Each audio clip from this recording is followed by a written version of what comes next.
Hello, I am doctor Mohini Chiklande, MD Ayurveda. पदार्थ विज्ञान lecture series में आपका स्वागत है। आज के लेक्चर में हम पदार्थ विज्ञान पेपर 1 का जो पहला पॉइंट है आयुर्वेद निरूपण, उसके बारे में आज पढ़ने वाले हैं। तो चलिए आज का लेक्चर शुरू करते हैं। आज के लेक्चर में हम क्या क्या देखने वाले हैं? तो आयु, उसकी निरुक्ति क्या है, व्याख्या क्या है, आयुर्वेद उसकी निरुक्ति क्या है, व्याख्या क्या है, सिद्धांत मतलब क्या है और आयुर्वेद के मूलभूत सिद्धांत कौन से हैं, इसके बारे में आज हम पढ़ने वाले हैं। तो शुरू करते हैं आज का लेक्चर। आयुर्वेद निरूपण। आयु, क्योंकि आयुर्वेद ये जो शब्द है ये दो शब्दों से मिलके बना हुआ है, आयु और वेद। तो उसका पहला जो शब्द है आयु, तो उसके बारे में हम अभी जानते हैं। आयु मतलब क्या बताया है, उसकी निरुक्ति क्या है? आयुः इति जीवित कालः। मतलब क्या है? आयुः इति जीवित कालः। जीवित काल मतलब क्या है? जीवन काल। मतलब क्या है? जन्म से लेके मृत्यु तक जो भी टाइम ड्यूरेशन है उसको हम आयु कहेंगे, उसी को हम लाइफ कहेंगे, उसी को हम जीवन कहेंगे। तो आयु का निरुक्ति क्या बताया है? आयुः इति जीवित कालः, मतलब जन्म से लेकर मृत्यु तक जो भी जीवन का काल है, टाइम ड्यूरेशन है, पर्टिकुलर पीरियड ऑफ टाइम है, उसको हम आयु कहेंगे। ये हो गई आयु की निरुक्ति। अभी आयु की व्याख्या क्या बताई है? तो चरक सूत्र स्थान अध्याय 1 में जो व्याख्या बताई गई है आयु की, उसको अभी हम देखते हैं। क्या बताया है? शरीरेन्द्रिय सत्व आत्म संयोगो धारी जीवितम नित्यगश्च अनुबंधश्च पर्यायैहि आयुः उच्यते। चरक सूत्रस्थान 1 का ये श्लोक है। क्या बताया है? शरीर, इंद्रिय, सत्व, आत्म संयोगो, मतलब क्या है? शरीर, इंद्रिय, सत्व यानी मन, आत्म यानी आत्मा, इनका संयोग है, इनका कॉम्बिनेशन है। इसको क्या कहेंगे हम? आयु कहेंगे। नीचे मैंने यहाँ पे लिखा है। आयु मतलब क्या है? शरीर, इंद्रिय, सत्व यानी मन और आत्मा का संयोग है। इन चारों को मिलाकर जो भी तैयार होता है उसको हम आयु कहेंगे। फिर आगे संयोगों के बाद में जो है श्लोक में, उसके बारे में हम जानते हैं। धारी जीवितम नित्यगश्च अनुबंधश्च पर्यायैहि आयुः उच्यते। मतलब आयु के पर्याय क्या बताए हैं? धारी, जीवित, नित्यग और अनुबंध। ये जो 4 आयु के पर्याय बताए हैं, इनका अभी हम डिटेल में एक बार देखते हैं कि इनका मीनिंग क्या है, इनको ऐसे पर्याय क्यों प्राप्त हुए हैं। तो बेसिकली हमने अभी क्या देखा? आयु की व्याख्या क्या देखी? शरीर, इंद्रिय, सत्व यानी कि मन और आत्मा, इनका जो संयोग है इसको हम आयु कहेंगे। और आयु के पर्याय कौन से हैं? धारी, जीवित, नित्यग और अनुबंध। ये आयु के पर्याय बताए हैं। तो इसका पहला जो पर्याय देखा हमने, धारी, मतलब क्या है? धारी यानी धारयति। चक्रपाणी, जिन्होंने चरक संहिता पे टीका लिखी है आयुर्वेद दीपिका करके, उसमें चक्रपाणी जी ने क्या बताया है? धारी मतलब धारयति, जो धारण करता है, शरीर का धारण करने वाला ऐसा जो है उसको हम आयु कहेंगे। तो ये हो गया आयु का पर्याय। फिर दूसरा पर्याय क्या था? जीवित, मतलब क्या है? जीवित मतलब जीवयति। ये भी चक्रपाणी जी ने ही उनके टीका में ये व्याख्या बताई है। जीवित यानी जीवयति, जीवन प्रदान करने वाला, मतलब क्या है? लाइफ प्रदान करने वाला, जिंदगी प्रदान करने वाला, ऐसा जो है उसको हम आयु कहेंगे। फिर तीसरा जो बताया है पर्याय, वो है नित्यग। मतलब क्या है?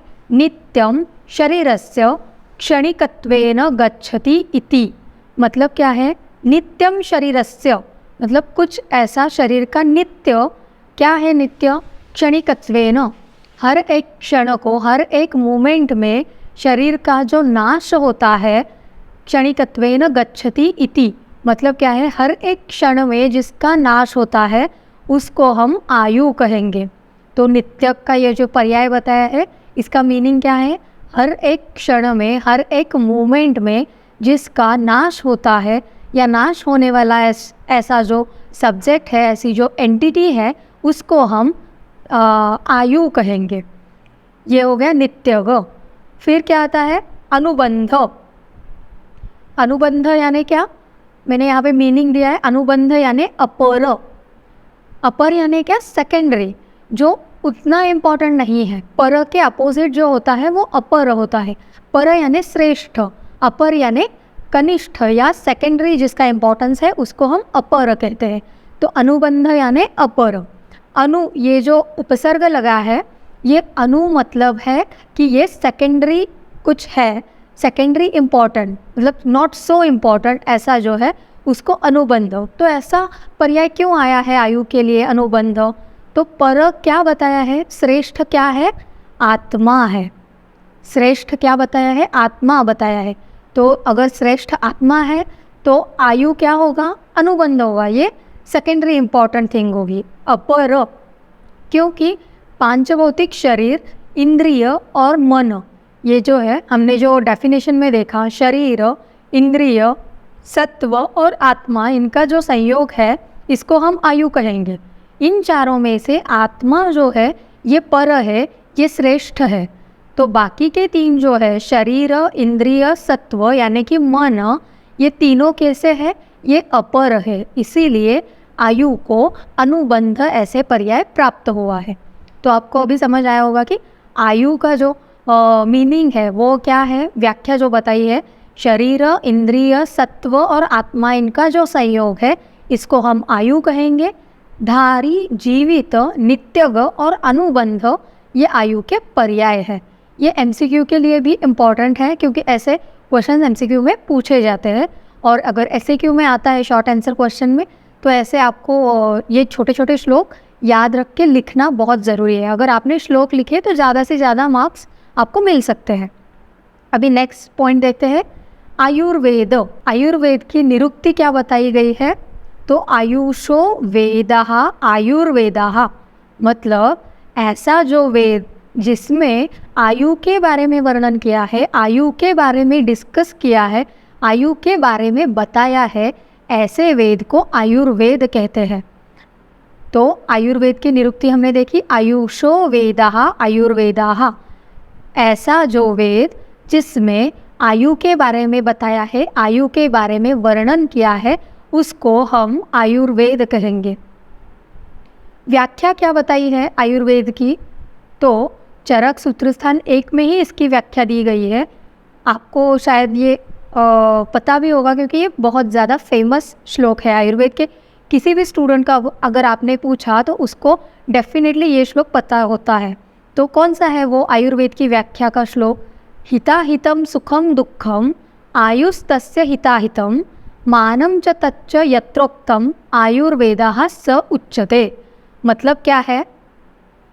जिस शास्त्र में आयु के लिए हितकर, अहितकर, सुखकर, दुखकर क्या है, इसके बारे में वर्णन किया गया है, और जिस शास्त्र में आयु के मान यानी आयु के प्रमाण के बारे में वर्णन किया है, उसको हम आयुर्वेद शास्त्र कहेंगे।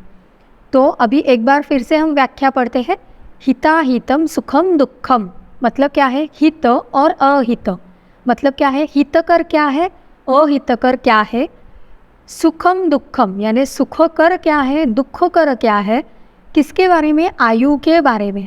मतलब आयु के लिए अगर आपको आयु बढ़ाना है, आयु आपकी लाइफ स्पैन बढ़ानी है, तो उसके लिए हितकर कौन सी चीज़ें हैं और अहितकर कौन सी है, सुखकर कौन सी है, दुखकर कौन सी है, ऐसी चीज़ों का, ऐसे सब्जेक्ट्स का जहाँ पे डिस्कशन किया है, ऐसा शास्त्र। और साथ ही में क्या बताया है?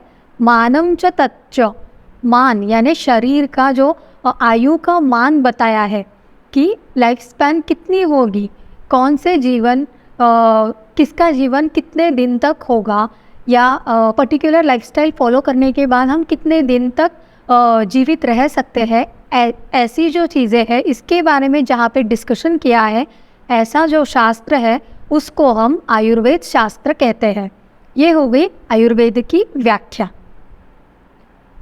फिर आयुर्वेद का प्रयोजन क्या है? प्रयोजन है स्वस्थस्य स्वास्थ्य रक्षणम आतुरस्य विकार प्रशमनम। मतलब क्या है? चरक सूत्र स्थान चैप्टर 30 30वें चैप्टर में जो बताया है आयुर्वेद का प्रयोजन, मतलब इसका क्या इम्पोर्टेंस है या क्या महत्व है इसका आयुर्वेद शास्त्र का, तो इनका क्या बोल सकते हैं हम, हेतु क्या है, आयुर्वेद शास्त्र की उत्पत्ति जो हुई है उसकी हेतु क्या है, इंटेंशन क्या है, उसी को हम प्रयोजन कहेंगे। तो क्या है आयुर्वेद का प्रयोजन? स्वस्थस्य स्वास्थ्य रक्षणम आतुरस्य विकार प्रशमनम च। मतलब क्या है? स्वस्थस्य स्वास्थ्य रक्षणम मतलब स्वस्थ व्यक्ति का स्वास्थ्य का रक्षण करना, यानी जो हेल्दी इंडिविजुअल है उसका स्वास्थ्य वैसे का वैसे रखना, उसको हेल्दी ही बना के रखना। और दूसरा क्या है? आतुरस्य विकार प्रशमनम। आतुरस्य मतलब क्या है? रोगी या जिसको रोग हुआ है, जिसको व्याधि हुआ है, उसका क्या है? विकार प्रशमनम। जो व्याधि हुआ है, जो विकार हुआ है, जो रोग हुआ है, उसका शमन करना है, उसको कम करना है। तो ये बेसिकली दो जो पॉइंट्स है ये आयुर्वेद के प्रयोजन है। मतलब स्वस्थ व्यक्ति का स्वास्थ्य बनाए रखना और रोगी का विकार प्रशमन करना या व्याधि से उसको मुक्त करना, ये आयुर्वेद का प्रयोजन है। यो इसका रेफरेंस कहाँ पे आया है? तो चरक सूत्रस्थान अध्याय 30। फिर हम देखते हैं अभी सिद्धांत क्या है। सिद्धांत मतलब क्या है? सिद्धांतो नाम स यह परीक्षकैः बहुविधं परीक्ष हेतुभिश्च साधयित्वा स्थाप्यते निर्णयाः। ये चरक विमानस्थान अध्याय 8 में ये श्लोक आया है। सिद्धांत का उन्होंने व्याख्या बताई है। क्या है सिद्धांतो नाम? मतलब सिद्धांत वो है कौन सा? स यह परीक्षकैः बहुविधं परीक्ष हेतुभिश्च। मतलब क्या है? अनेक बहुविध प्रकार से परीक्षा करके परीक्षकों द्वारा क्या साधयित्वा स्थाप्यते निर्णयाः।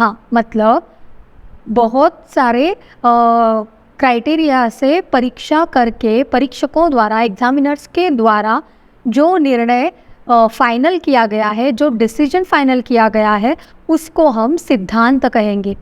ये होगी सिद्धांत की व्याख्या। सिद्धांतो नाम स यह परीक्षकैः बहुविधं परीक्ष हेतुभिश्च साधयित्वा स्थाप्यते निर्णयाः।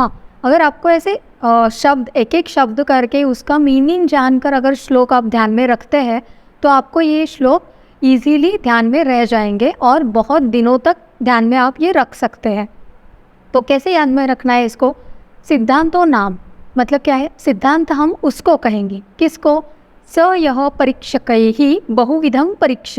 मतलब बहुविधम यानी बहुत प्रकार से, अनेक प्रकार से, परीक्षा यानी परीक्षा करके, परीक्षकैः यानी परीक्षकों द्वारा, एग्जामिनर्स के द्वारा, हेतुभिश्च साधयित्वा यानी अनेक प्रकार से परीक्षा करके परीक्षकों द्वारा जो निर्णय स्थापन किया गया है, जो डिसीजन फाइनल किया गया है, उसको हम सिद्धांत कहेंगे। नीचे मैंने मीनिंग दिया है, परीक्षकों द्वारा अनेक प्रकार से परीक्षा करके सिद्ध किया गया जो निर्णय है उसको हम सिद्धांत कहेंगे। यह हो गया सिद्धांत की डेफिनेशन। फिर ऐसे सिद्धांत के कितने प्रकार है? तो 4 प्रकार के सिद्धांत बताए हैं। ये भी चरक विमान 8 में ही बताया है। कौन से 4 हैं? तो सचतुर्विधाः। कौन से 4 है?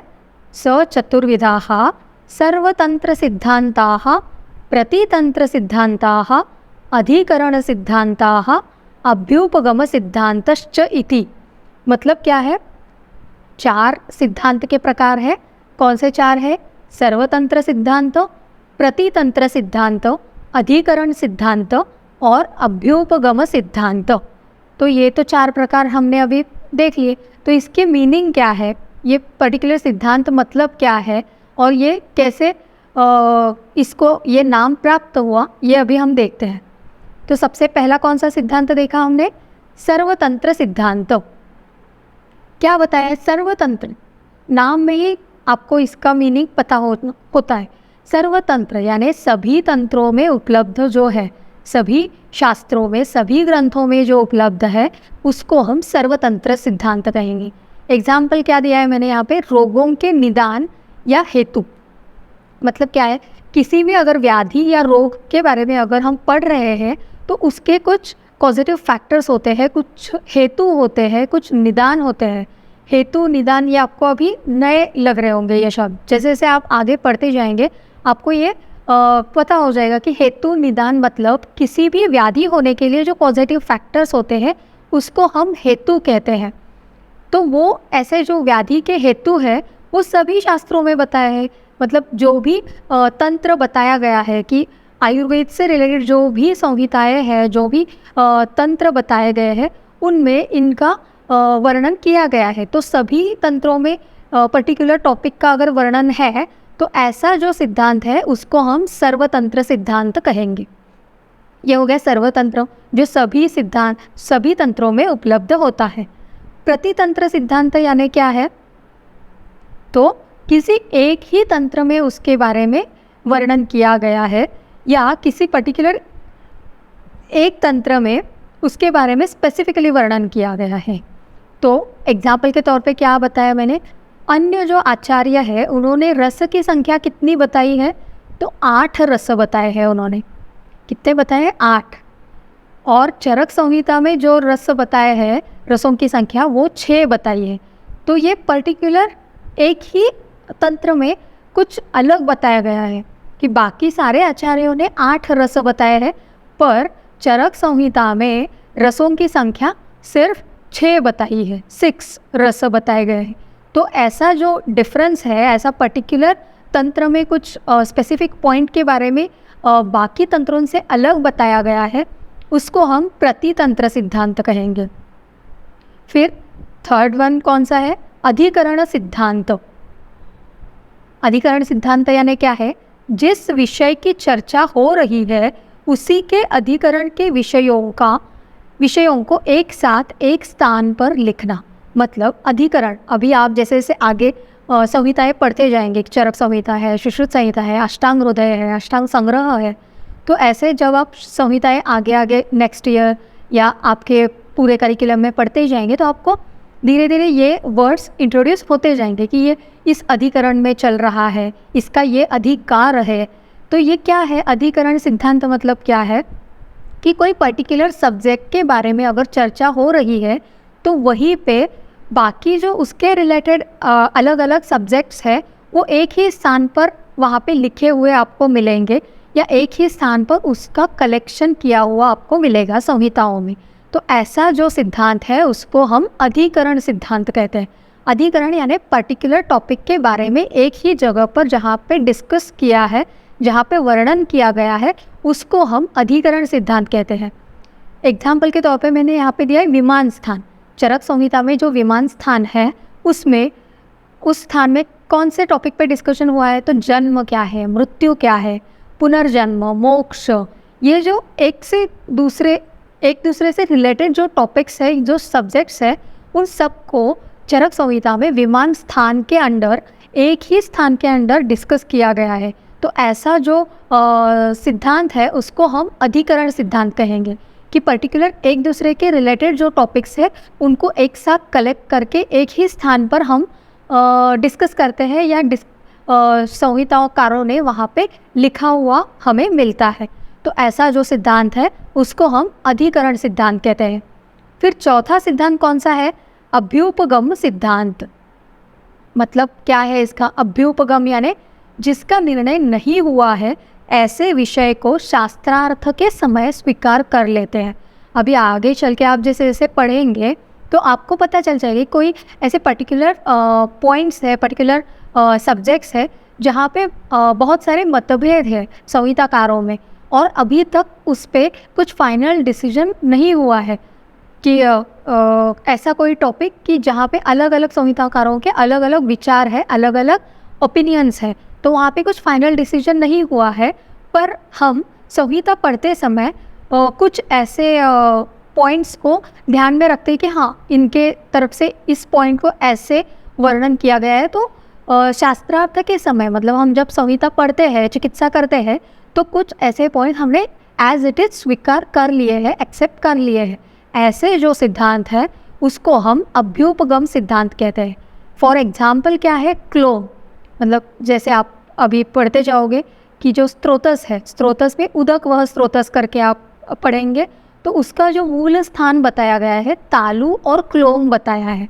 मतलब उदक वह स्त्रोतस जब आप पढ़ेंगे तो आपको ये मूल स्थान के बारे में और डिटेल वहाँ पे पढ़ने को मिलेगा। तो यहाँ पे हम सिर्फ एग्जाम्पल के तौर पे ध्यान में रखते हैं कि उदक व स्त्रोतस का जो मूल स्थान बताया है तालु और क्लोम। तालु तो ठीक है पता चल जाता है, पर क्लोम जो है, क्लोम के बारे में अलग अलग ओपिनियंस हैं सब संहिताकारों के, या अभी जो सीनियर प्रैक्टिशनर्स हैं, जो सीनियर वैद्य लोग हैं, वो भी इसके बारे में अपने अपने अलग अलग विचार बताते हैं। तो ऐसे जो पॉइंट्स हैं, ऐसे जो सब्जेक्ट्स हैं जहाँ पे जिसके बारे में फाइनल डिसीजन नहीं हुआ है, ऐसे टॉपिक्स या ऐसे सब्जेक्ट्स हम चिकित्सार्थ या पढ़ने के हिसाब से उस पर्टिकुलर टॉपिक को एज इट इज़ हम स्वीकार कर लेते हैं।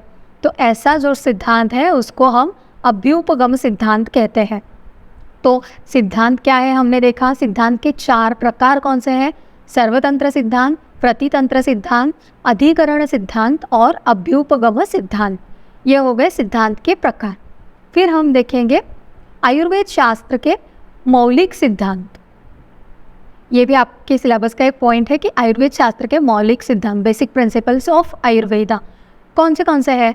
जैसे जैसे आप पढ़ते जाओगे आपको ये पता चल जाएगा, पर यहाँ पे उन्होंने सिलेबस पे ये पॉइंट दिया है, इसलिए हम एक पॉइंट के अंडर कौन से सिद्धांत है उसको कलेक्ट करके एक साथ पढ़ने के लिए अभी हमने ये लिया है ये पॉइंट। तो आयुर्वेद शास्त्र के मौलिक सिद्धांत कौन से हैं, तो पहला जो है वो है त्रिसूत्र सिद्धांत। त्रिसूत्र यानी क्या, हेतु, लिंग और औषध।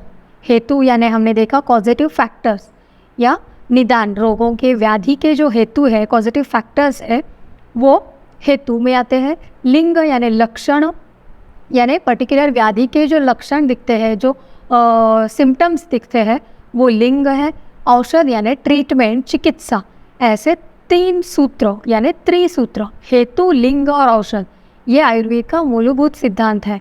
पूरा जो आयुर्वेद शास्त्र है, पूरा जो आयुर्वेद के रिलेटेड जो भी संहिता है, वो बेसिकली इन तीनों में डिवाइड किया गया है, हेतु, लिंग और औषध। मतलब पर्टिकुलर व्याधि के पॉजिटिव फैक्टर्स क्या है, सिम्टम्स क्या है और ट्रीटमेंट क्या है।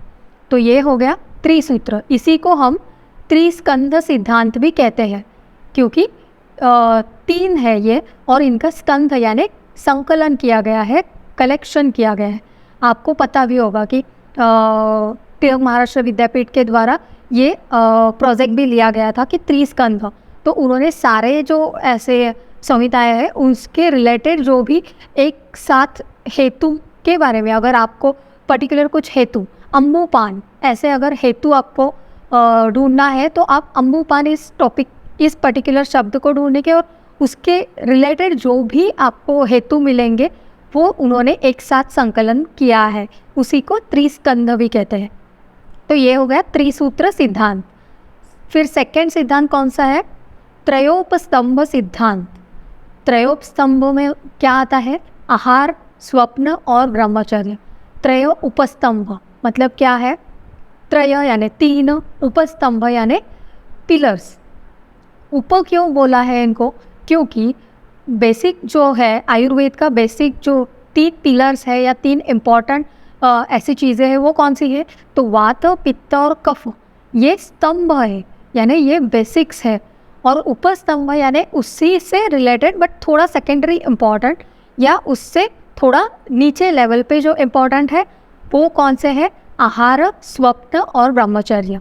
आहार यानी हम जो खाते हैं, स्वप्न यानी निद्रा यानी स्लीप, ब्रह्मचर्य यानी सेक्सुअल इंटरकोर्स के बारे में जो कुछ भी उन्होंने रूल्स और रेगुलेशंस बताए हैं उसके बारे में।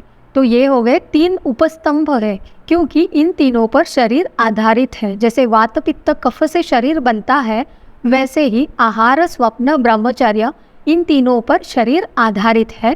इसीलिए ये कौन सा सिद्धांत है, त्रयोपस्तंभ सिद्धांत। पहला देखा हमने त्रिस्कंध या कौन सा सिद्धांत? त्रिसूत्र सिद्धांत देखा, उसमें हेतु, लिंग, औषध। त्रयोस्तंभ सिद्धांत में आहार, स्वप्न और ब्रह्मचर्य। त्रिदंड सिद्धांत यानी कौन सा है?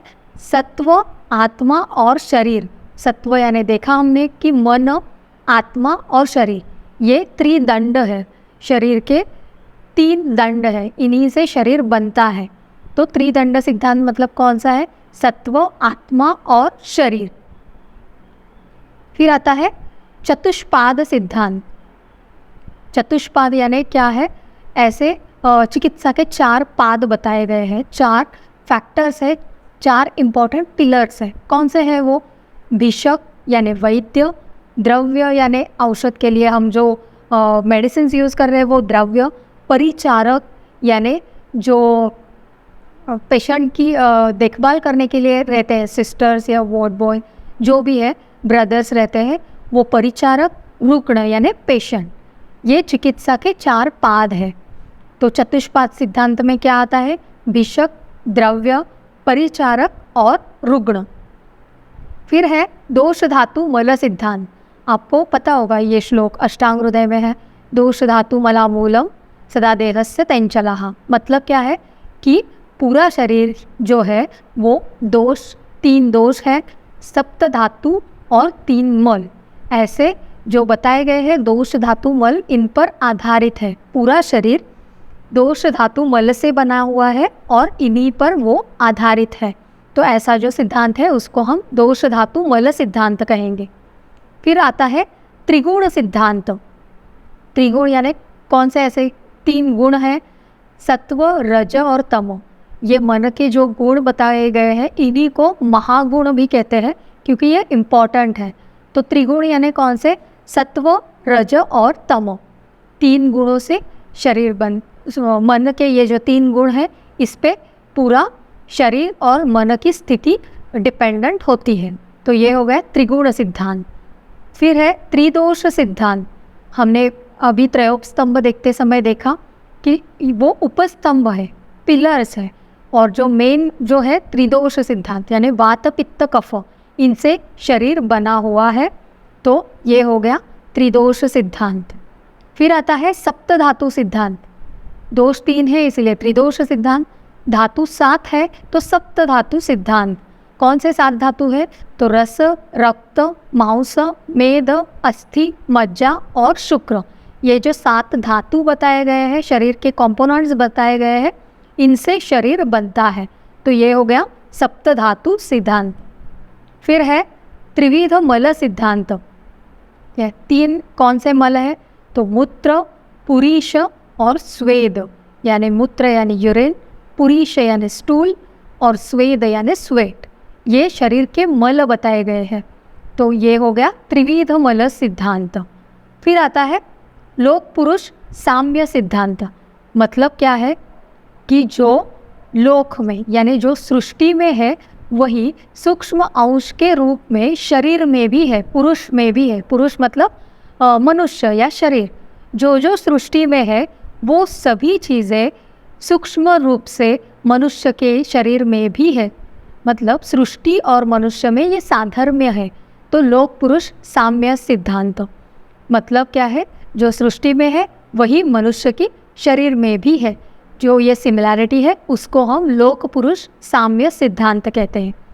फिर पंचमहाभूत सिद्धांत मतलब क्या है? पंचमहाभूत आपको पता है, पृथ्वी, आप, तेज, वायु और आकाश। ये जो पंचमहाभूत है, 5 महाभूत बताए हैं, इन्हीं 5 महाभूतों से पूरी सृष्टि और शरीर निर्माण हुआ है। मतलब कोई भी ऐसा सब्जेक्ट, ऑब्जेक्ट, कुछ भी ऐसी चीज़ जो भी इस सृष्टि में है वो सभी पंचमहाभूतों से बनी हुई है। तो ये होता है पंचमहाभूत सिद्धांत। फिर आता है सामान्य विशेष सिद्धांत। आपको ये क्रियाशारीर में आपने शायद पढ़ा होगा। सामान्य विशेष सिद्धांत मतलब क्या है? समान गुण से समान गुण की वृद्धि होती है। मतलब रक्त से रक्त की वृद्धि होती है। अगर किसी चीज़ सामान्य और विशेष, तो पर्टिकुलर कोई भी ऐसी एंटिटी जहाँ से उसी के रिलेटेड द्रव्य, गुण या कर्म, सामान्य भी 3 प्रकार के होते हैं, द्रव्य, गुण और कर्म। तो इनसे मतलब जो पर्टिकुलर चीज़ है, पर्टिकुलर वस्तु है, उसकी वृद्धि करने के लिए उसी से सिमिलर जिसके गुण हैं, जिसके कर्म हैं, और ऐसा द्रव्य जिससे उस पर्टिकुलर द्रव्य की वृद्धि होती है।